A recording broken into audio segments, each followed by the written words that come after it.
Budget 2025 కోసం వేతన జీవులంతా ఒళ్ళంతా కళ్ళు కాయలు చేసుకుని వెయిట్ చేస్తున్నారు. ఈసారైనా తమ గోడు కేంద్రం పట్టించుకుంటుంది అని, ఆ నిర్మలమైన మనస్సుతో తమ కష్టాలను ఆలకిస్తుంది అని గంపెడాస్తో ఎదురు చూస్తున్నారు. మరి కేంద్రం ఈసారి వేతన జీవుల మొర ఆలకిస్తుందా? అసలు ట్యాక్స్ పేయర్స్ ఆశిస్తున్నదేమిటి? కేంద్రం ఇచ్చేదేమిటి? గతం కంటే భిన్నంగా బడ్జెట్ ఉండబోతోందా? ట్యాక్స్ స్లాబ్స్లో ఈసారి భారీ మార్పులుంటాయా? ఉంటే అవి ఉద్యోగులకు ఊరటనిస్తాయా? ఉసూరు మనిపిస్తాయా?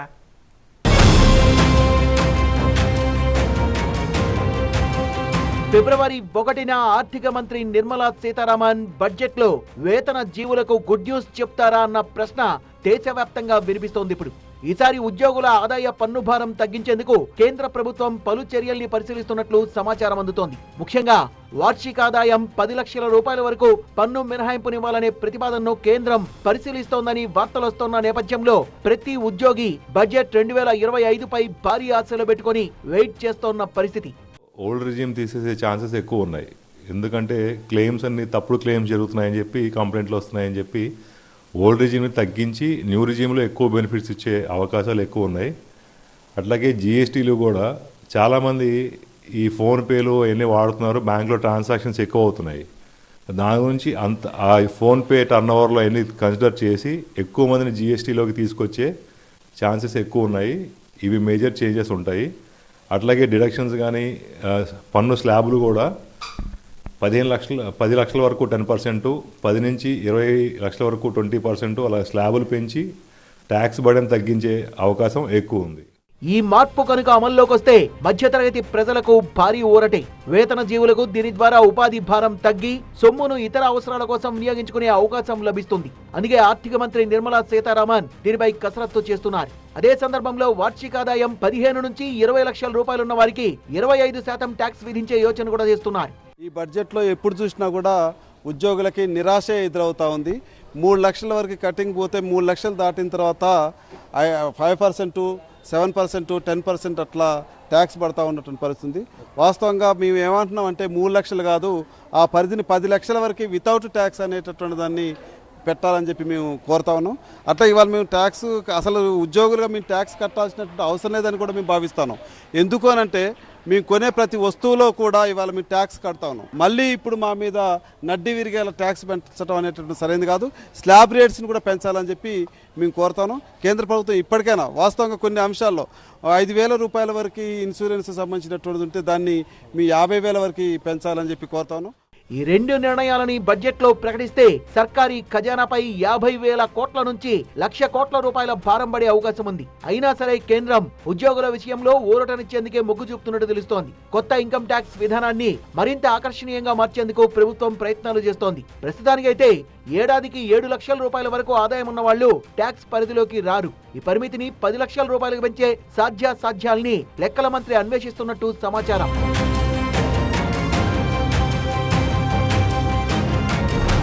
దేశవ్యాప్తంగా ట్యాక్స్ పేయర్స్ లెక్కలు తీస్తే 5 లక్షల రూపాయల వరకు 1,36,859 మంది ఉండగా 5 నుంచి 10 లక్షల రూపాయల వరకు 20,87,083 మంది ఉన్నారు. ఇక 10 నుంచి 20 లక్షల మధ్య ట్యాక్స్ పేయర్స్ 7,12,896 మంది ఉంటే 20 నుంచి 50 లక్షల పరిధిలో 2,16,756 మంది ఉన్నారు. 50 నుంచి కోటి రూపాయల వరకు 22,000 మంది ఉంటే కోటికి పైగా ఆదాయం ఉన్న వాళ్ళు కేవలం 7,814 మంది మాత్రమే ఉన్నారు. మాది ఆల్రెడీ ట్యాక్సబుల్ ఇన్కమ్, మళ్ళీ మేము ఖర్చు పెట్టే ఇన్కమ్ మా శాలరీ ఇన్కమే. దీని మీద SGST అని, CGST అని GSTలు కూడా వసూలు చేస్తున్నారు. ఇది కూడా చాలా అన్యాయమైనటువంటి విషయం. వీళ్ళు నాన్ గెజిటెడ్ ఉద్యోగులు, సాధారణమైన ఉద్యోగులు, వీళ్ళ మీద పన్ను భారం తీసేయాలని, ఇక నుంచి అయినా కానీ ఈ స్లాబ్ రేట్ పెంచాలని కోరుకుంటున్నాం. ఇవి మాత్రమే కాదు, 15 లక్షల రూపాయల నుంచి 20 లక్షల రూపాయల మధ్య వార్షిక ఆదాయానికి కొత్తగా 25% పన్ను స్లాబ్ తీసుకురావాలని కేంద్రం ఆలోచిస్తోంది. ప్రస్తుతం 15 లక్షలు పైబడ్డ ఆదాయానికి 30% పన్ను విధిస్తుండగా కొత్తగా ఈ 25% స్లాబ్ అమల్లోకి వస్తే ఆ వర్గానికి కూడా కొంత ఊరట లభించవచ్చు. పన్ను మినహాయింపులతో పాటు బడ్జెట్లో కొత్త పెట్టుబడులు, ఉపాధి కల్పన, సబ్సిడీలకు సంబంధించి ప్రభుత్వం కీలక ప్రకటనలు చేసే అవకాశాలున్నాయి. మధ్యతరగతి వేతన జీవులు తమ బడ్జెట్ ప్లాన్ లో కీలక మార్పులు చేసుకునేలా ఈ మార్పులు ఉపయోగపడతాయి. వ్యాపారస్తుల పరంగా అయితే 30% స్లాబ్ అనేది ఇప్పుడు నడుస్తుంది సార్. మాకు బెనిఫిట్ అవ్వాలంటే వ్యాపార పరంగా సౌలభ్యంగా ఉండాలంటే 25% నుంచి 20% లోపల ఉంటే మాకు బిజినెస్ పరంగా చేయడానికి కూడా ఎక్కువ యాటిట్యూడ్గా చేయగలుగుతామని నా నమ్మకం. మా వ్యాపారస్తులు కూడా అందరూ 20-25% అయితే కొంచెం ఉత్సాహంగా బిజినెస్ చేసేవాళ్ళు కూడా ఇంకొంచెం ఎక్కువ చేద్దాం బిజినెస్ అని ఫీలింగ్లోకి వెళ్తారు.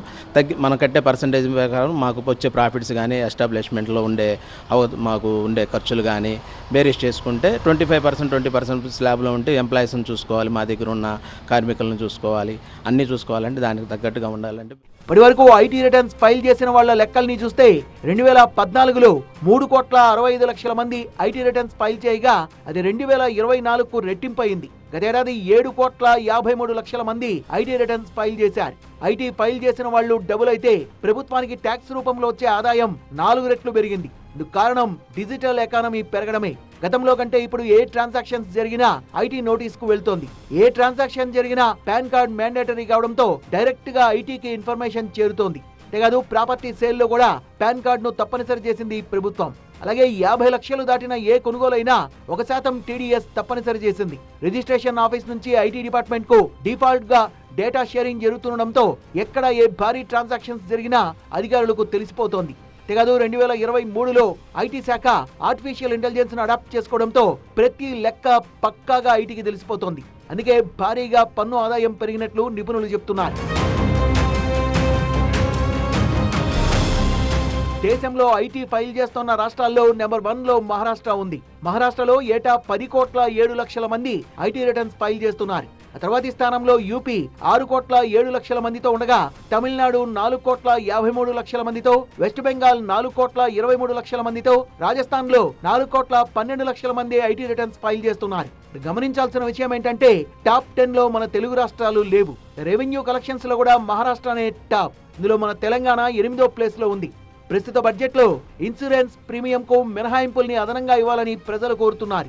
అలాగే స్లాబ్ సిస్టమ్స్ లో మార్పులు చేయాలని, ముఖ్యంగా కొత్త రెజీమ్ సిస్టమ్ లో ఉన్న 7 లక్షల ఆదాయ పరిమితిని 10 లక్షలకు చేయాలి అన్నది ప్రజల డిమాండ్. ఇన్కమ్ ట్యాక్స్ వచ్చేసరికి ఎంప్లాయీస్, పెన్షనర్స్ వీళ్ళు కట్టిన ఇన్కమ్ ట్యాక్స్ మీదే గవర్నమెంట్ నడుస్తుందని మేము గంటాపదంగా చెబుతున్నాం.